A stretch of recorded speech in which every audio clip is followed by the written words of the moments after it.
for Seahawks fans were on inside linebacker Patrick Queen. Unfortunately, he will sign a 3-year, $41 million deal with the Steelers. That from ESPN's Marcus Spears, also from ESPN's Adam Schefter, who's posted that for Marcus Spears. So we were going to talk about Leonard Williams, and we will talk about Leonard Williams, whether or not he would overpay. Seth Walder of ESPN, not high on that.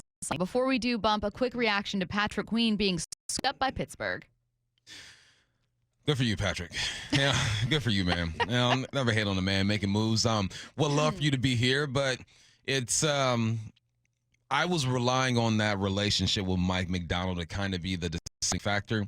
I also know that there are many players in the league who would love to play for Mike Tomlin, and you signed Russell Wilson over there as well. The Steelers are making moves, and when you think about the Pittsburgh Steelers, at least my generation and as I grew up with, we always think about that defense. You know that defense is going to be well coached and they're going to be competitive. They were competitive last year, made the playoffs, right? They made the playoffs last year and had nobody on that team. They made the playoffs, right? Wait, did they? No. Yeah, I think they did.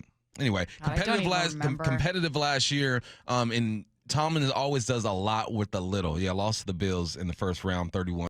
Oh, yeah, Tomlin press conference. Yeah, so it makes sense. It's I felt like Queen was a big ask. I didn't think it was anything guaranteed. So now we have to move on and go to Plan B. C. I know, but my problem is I don't know what Plan B and C are. No idea.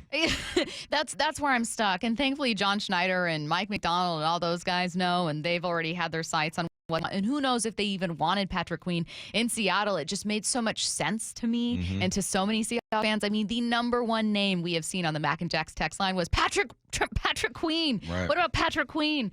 And now he's not available with the Steelers. So the Seahawks made the move that they truly cared about in getting Leonard Williams here.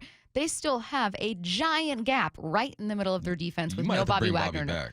You might have to bring Bobby back. Do you think this changes? I think so. I think there's something to be said about it. And again, I know people are going to critique my man Bobby's game. And you're fair to do that, but I also think that he had himself a good season.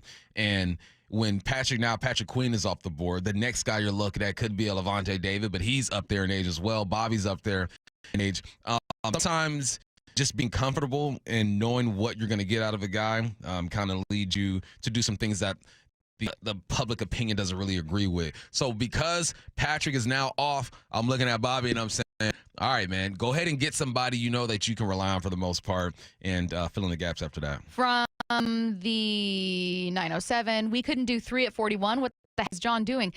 I think that ultimately what this could also come down to is either, maybe the Seahawks don't think he's a great fit. Maybe they made their pitch and it didn't work out. Mike McDonald's here. I would imagine he has nothing but good things to say. For Patrick, it could be, hey, I want to stay in the division. He remains in the NFC North with this move, or AFC, North with this move. So there's all kinds of incentives on the part of a player. Maybe he's got some teammates there that he really liked, or guys that are also, from LSU. Whatever it is, it could be just ties to that organization, playing on a defense with TJ Watt, whatever it was, where he thought, this is good for my career to go here. Yeah, relationships. On that defense, you have one guy, I forget, Braden Fajoko, who went to LSU. You also have Quan Alexander, who went to LSU. And again, that Mike Tomlin effect is real. People want to be coached by Mike Tomlin. And I think that I would love to hear what the Steelers radio sounds like, or Pittsburgh radio sounds like, with the addition of Russell Wilson. How do they look at that offense now? Because the Steelers stay with a good receiver or two, despite what their attitude might be like on and off the field. And that defense is going to be good to go. So the Steelers look a lot more better than they did a day and a half ago.